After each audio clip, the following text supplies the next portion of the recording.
নমস্কার বন্ধুরা, সবাই কেমন আছেন? এই শীতের সন্ধ্যায় আবারও চলে এসেছি। আজকে আমি একটা বেগুনের দারুণ রেসিপি বানাবো। তার জন্য এখানে আমি দুটো এই ছোট সাইজের বেগুন নিয়ে নিয়েছি। খুব ছোট না, এরকম নিলেই হবে, একটু লম্বাটে বেগুন। আর এই বেগুনগুলো আমি এখন কেটে নেব। আর এর জন্য নিয়েছি আমি এখানে 2 চামচ কালো সর্ষে, 1 চামচ সাদা সর্ষে আর 1 চামচ পোস্ত। এগুলো আমি বেটে নেব। এখানে আমি আদা জিরে পেস্ট করে নিয়েছি, শুকনো লঙ্কা নিয়েছি 2টো, কাঁচা লঙ্কা নিয়েছি 3-4টে, ধনে পাতা কুচি, টক দই নিয়ে নিয়েছি 1.5 চামচের মতন। আজকের রেসিপির জন্য এই উপকরণগুলি যথেষ্ট। তো এখন বেগুনগুলো আমি কেটে নেব। বেগুনের কিন্তু ডাঁটিটা থাকবে, অর্ধেকটা আমি কেটে ফেলে দেবো।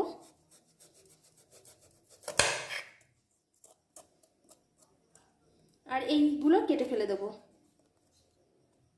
বেগুনটা আগে থাকতেই ধুয়ে নিয়েছি, কারণ বেগুন ধোয়ার পরে ধুলে কিন্তু বেগুনের ভিতরে জল ঢুকে যায়, তাই বেগুন সবসময়তেই গোটা ধোয়ারই চেষ্টা করবেন। এবার আমি বেগুনটা কেটে নিচ্ছি। বেগুনটা আমি লম্বা লম্বি করে কেটে নেব।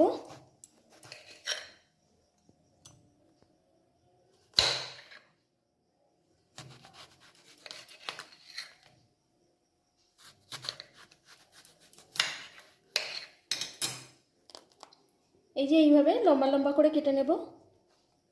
তো বেগুনগুলো আমি এইভাবে সবকটা বেগুন কেটে নিয়েছি। এর মধ্যে আমি এবারে নুন, হলুদ আর লঙ্কা মাখিয়ে নেব। তো আমি লবণ দিয়ে দিচ্ছি, হলুদ গুঁড়ো দিয়ে দিচ্ছি, আর অল্প করে একটু লঙ্কা গুঁড়ো দিয়ে দিলাম।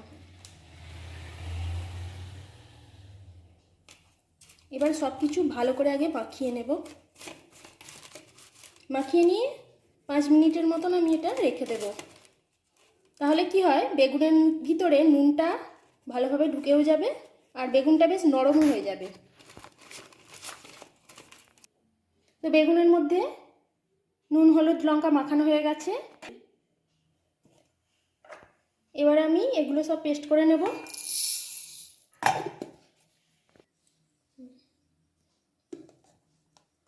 পেস্টটা করা হয়ে গেছে। আর যখনই সর্ষে বাটবেন, সর্ষের মধ্যে অল্প করে লবণ দিয়ে দেবেন, তাহলে কিন্তু সর্ষেটা তেতো হবে না। এবার কড়া বসিয়ে দিয়েছি, কড়াই একটু তেল দিয়ে দিচ্ছি। আর আমি এই রান্নাটা সর্ষের তেল দিয়েই করব, কারণ অনেক রান্নাই এমন আছে যেগুলো সর্ষের তেল দিয়েই ভালো লাগে, সাদা তেল দিয়ে ভালো লাগবে না। তেলটা গরম হয়ে গেছে, এবার বেগুনগুলো আমি দিয়ে দিচ্ছি।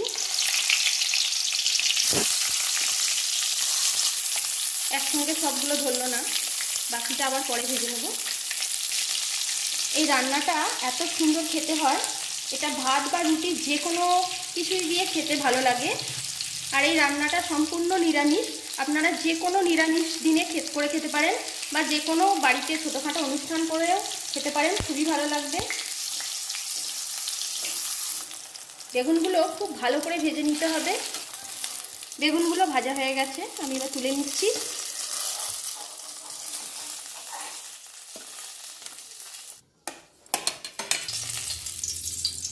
কড়াতে একটু তেল দিয়ে দিলাম, 2টো শুকনো লঙ্কা দিয়ে দিচ্ছি।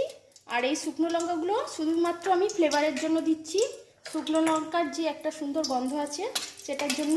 তাই এটাকে আমি কোনো রকম চিড়লাম না, গোটা গোটাই থাকবে।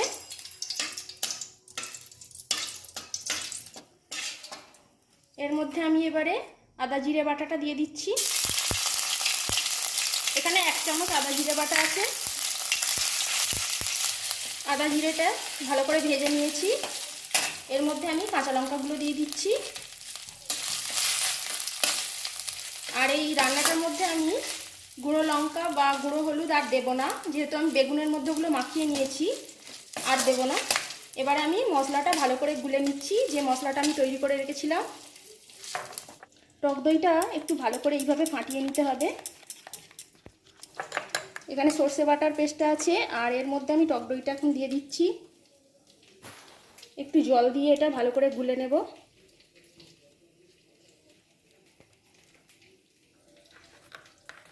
মশলাটা ভালো করে গুলে নিয়েছি। এবারে আমি আদা জিরের মধ্যে দিয়ে দেব, আর একটু জল দিয়ে দেব। বাটিটা ধুয়ে দিয়ে দিই, মশলাটা নষ্ট করে কি হবে।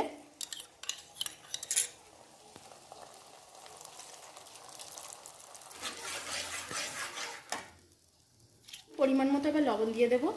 যেহেতু বেগুনে লবণ দেওয়া আছে তাই খুব একটা বেশি দেব না, এটা আপনারা টেস্ট অনুযায়ী দেবেন। এখানে আমি হাফ চামচ চিনি দিয়ে দিচ্ছি। চিনিটা আপনারা যে পছন্দ করেন দেবেন, আর যে পছন্দ করেন না আপনারা স্কিপ করতে পারেন। গ্রেভিটা ফুটে গেছে, এর মধ্যে আমি এবার বেগুনগুলো দিয়ে দেব।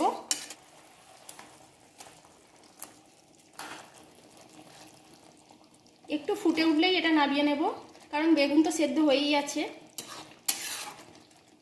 আর আমি এই বেগুনটার নাম দিয়েছি বেগুন কাসুন্দি। একদম কাসুন্দির মতনই খেতে হয়েছে, যেহেতু সর্ষে আছে, দই আছে, সব কিছুই আছে।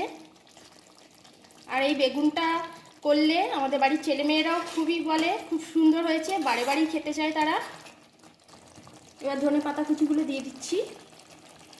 সব শেষে 1 চামচ ঘি দিয়ে দিচ্ছি। ঘিটা দিলে এর টেস্ট আরও দ্বিগুণ হয়ে যায়। একদম রেডি হয়ে গেল বেগুন কাসুন্দি। তো বন্ধুরা, গরম গরম বেগুন কাসুন্দি একদম রেডি হয়ে গেছে। আজকে রেসিপিটা যদি ভালো লাগে তাহলে অবশ্যই বাড়িতে একবার করে খাবেন। আর আমার চ্যানেলটিকে লাইক, শেয়ার এবং সাবস্ক্রাইব করে অবশ্যই আমার পাশে থাকবেন। সবাই সুস্থ থাকবেন, ভালো থাকবেন। ধন্যবাদ বন্ধুরা।